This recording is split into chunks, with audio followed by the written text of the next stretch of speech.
और अगर चाहती हैं कि इस दुनिया में आपकी औलाद फलाह पाए और इस्लाम के लिए एक नमूना अमल बने और इस्लाम की तरवीज और तबलीग के लिए काम करे, तो जनाब ज़हरा को पढ़ना पड़ेगा, पढ़ के उसको अपनी अमली जिंदगी में लाना पड़ेगा। यकीनन, कोई शक नहीं। इलामा इमरान पांचसनी साहब, आपकी तरफ आते हैं कि बीबी फातिमा तो ज़हरा सलामुल्लाह अलैहा ने जो इस्लाम के लिए कुर्बानियाँ दी हैं वो बयान कीजिए प्लीज़। जी मोहतरमा, आपने बड़ा ही अच्छा सवाल किया और अलामा साहब ने बड़ी ही मुदल्लल गुफ्तगू फरमाई। मैं यहाँ पे ये बात भी अर्ज करना चाहूँ, आज जिन पाक हस्ती का हम जिक्र कर रहे हैं कि देखें जिनकी खातिर कायनात बनी हो और जिनका सदका आज कायनात खा रही है, कभी कभी ऐसा वक्त भी आया कि उनके घर में फाके मौजूद हैं, लेकिन रिश्ता जो है वो कुरान पाक से जुड़ा हुआ है, रिश्ता जो है वो नमाज से जुड़ा हुआ है।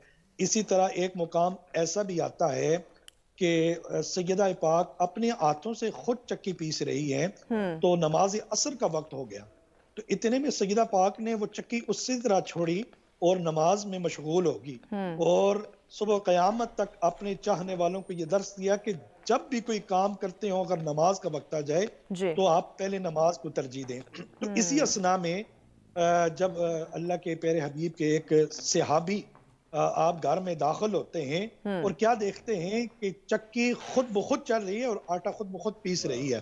तो जब सैयदा कायनात फारग हुई तो सैयदा पाक की बरगाह में जब ये सवाल किया गया तो आपने फरमाया ये फरिश्ते हैं जो सैयदा की चक्की चला रहे हैं। तो देखें जो सैयदा पाक की चक्की चलाने वाले फरिश्ते हों, और इसी तरह हजरत अबू अयूब अंसारी रज़ियल्लाहु ताला अन्हु से रवायत है, हुजूर सरवर कायनात सल्लल्लाहु अलैहि वसल्लम ने इरशाद फरमाया, क़यामत के दिन मुनादी ये निदा करेंगे, ए अहले महशर अपनी सर झुका लो, अपनी आंखें बंद कर लो, ए नबियों अपनी आंखें नीची कर लो, ए सहाबियों अपनी आंखें नीची कर लो, ए कुतुबो अपनी आंखें नीची कर लो, ए गौसो अपनी आंखें नीची कर लो, ए अब्दालो अपनी आंखें नीची कर लो, ए अहले महशर अपनी आंखें बंद कर लो, ताकि मोहम्मद मुस्तफा सल्लल्लाहु अलैहि वसल्लम की बेटी फातिमा पुल सिरात से गुजर जाए।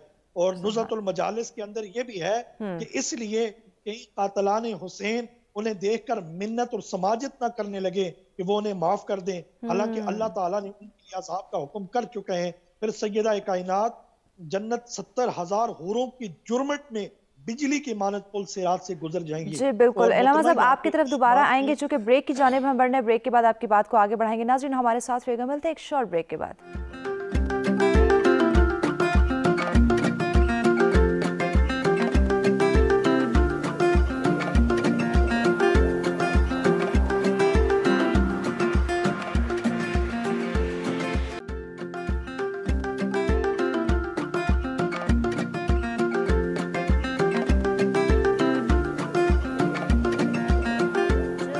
नाज़रीन सच में आप तमाम देखने वालों को कहेंगे खुशामदीद। आज का हमारा मौजू बहुत ही अहम है और ऐसी हस्ती के बारे में हम बात करें, यकीनन ऐसी हस्ती की ज़िंदगी का मुताला करना और उनकी ज़िंदगी को समझते हुए अपने आप को, अपनी जो लाइफ उसको बेहतर बना सकते हैं।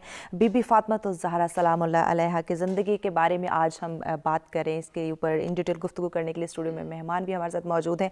अगर आप भी हमें आज के मौजू पर ज्वाइन करना चाहें, अपनी राय का इजहार करना चाहें या फिर हमारे मेहमानों से बात करना चाहें तो लाइव कॉल के लिए जरिए ज्वाइन कर सकते हैं। नंबर आपकी स्क्रीन पे दिए जा रहे हैं। जी इलामा इमरान साहब आप अपनी बात कंटिन्यू कीजिए। जी बिल्कुल मोहतरमा, मैं जो बात अर्ज कर रहा था, आज हमारे मुआशरे सोसाइटी के अंदर ये ट्रेंड सा बनता जा रहा है कि हम अहले यूरोप को जो है वो फॉलो करते हैं और आज की जो बच्चियां हैं उनके जो रोल मॉडल्स हैं वो कुछ और हैं। आज हम अगर हमारी बच्चियों को बीबी पाक की सीरत और किरदार के ऊपर उन्हें तालीम दी जाए, वो बीबी पाक की सीरत को पढ़ें और उनके किरदार को पढ़ें, तो जितनी इज्जतें मेरे रब ने सैयदा कायनात को अता की हैं वो किसी और औरत को बेशक बेशक, इसलिए उन्हें अल्लाह ने और यकीनन हमारे रोल मॉडल यही हस्तियां होनी चाहिए, क्योंकि इन्हीं की जिंदगी का मुताला करके हम आज अपनी दुनिया और आखिरत को जो है वो कामयाब बना सकते हैं। कोई शक नहीं। बिल्कुल। आज की बेटी जो है वो मलाला यूसुफजई को कॉपी करती हैं, उनको अपना आइडियल मानती हैं। आज की बेटी को सैयदा कायनात की जो सीरत है उसको पढ़ें और उनके किरदार व अफ़आल को अपने ऊपर नाफिज करें, फिर देखें और उनकी जिंदगी के अंदर कैसा इनकलाब आएगा कि वो डायरेक्ट कुरान पाक से जुड़ जाएंगी, नमाज से जुड़ जाएंगी और शर्म हया का पैकर सैयदा अकमिला साजिदा आमिला ज़किया मर्दिया। आपका अल्लाहु अकबर जब जनाजा उठा, आपने वसीयत में मौला अली मुश्किल कुशा रज़ी अल्लाह तआला अन्हु से अर्ज की कि मौला अली कि जब मेरा जनाजा उठे तो रात के अंधेरे में मेरा जनाजा उठाना, ताकि किसी गैर मर्द की मेरे जनाजे पे भी नजर ना पड़े। और अल्लाह अकबर, आज हम उनकी बात कर रहे हैं जिनके घर में खाने जो है वो जन्नत से आया करते थे। आज हम उनकी बात कर रहे हैं जिनके बच्चों के कपड़े जो है जन्नत से फरिश्ते लेके आया करते थे। एक मुकाम ऐसा भी आता है, हजरत मौला अली मुश्किल कुशा रज़ी अल्लाह तआला अन्हु ने लजपाल आका अलैहिस्सलातु वस्सलाम को दावत दी कि सरकार आप हमारे घर तशरीफ ले आए। तो हजूर अलैहिस्सलातु वस्सलाम ने मौला अली की दावत कबूल की, क्योंकि लजपाल आका अलैहिस्सलातु वस्सलाम की ये मुबारक आदत थी कि वो दावत को फौरन कबूल कर लिया करते थे। तो जब आपकी बेटी की तरफ से दावत मिली तो लजपाल आका अलैहिस्सलातु वस्सलाम ने वो दावत जो है वो फौरन कबूल कर ली। तो मैं इसको, ये बड़ा तवील है, मैं मुख्तसर करना चाहूंगा वक्त के तनाजुर में। तो लजपाल आका अलैहिस्सलातु वस्सलाम जैसे ही चले तो हजरत उस्मान गनी रज़ी अल्लाह तआला अन्हु आपके कदम मुबारक गिनने लगे। तो इतने में सहाबा इकराम अर्ज करते हैं, या रसूल अल्लाह, उस्मान आपके कदम गिन रहे हैं। तो उन्होंने फरमाया कि मैं लजपाल आका अलैहिस्सलातु वस्सलाम के एक एक कदम के बदले एक एक गुलाम आजाद करूंगा। अब इसी तरह मौला अली मुश्किल कुशा भी साथ हैं। जब घर में पहुंचे तो सईदा पाक जो है वो जो हंडिया थी वो चूल्हे पे चढ़ाकर फिर सजदे में गिर के अल्लाह के हुजूर ये दुआ मांगने लगी, ए अल्लाह, आज अपनी इस बंदी को रुसवा न करना, आज तेरे प्यारे महबूब अलैहिस्सलातु वस्सलाम और आपके सहाबा इकराम रिज़वानुल्लाह अलैहिम अजमाइन की दावत की है। तो जब आप सजदे में थी, अल्लाह ने फरिश्तों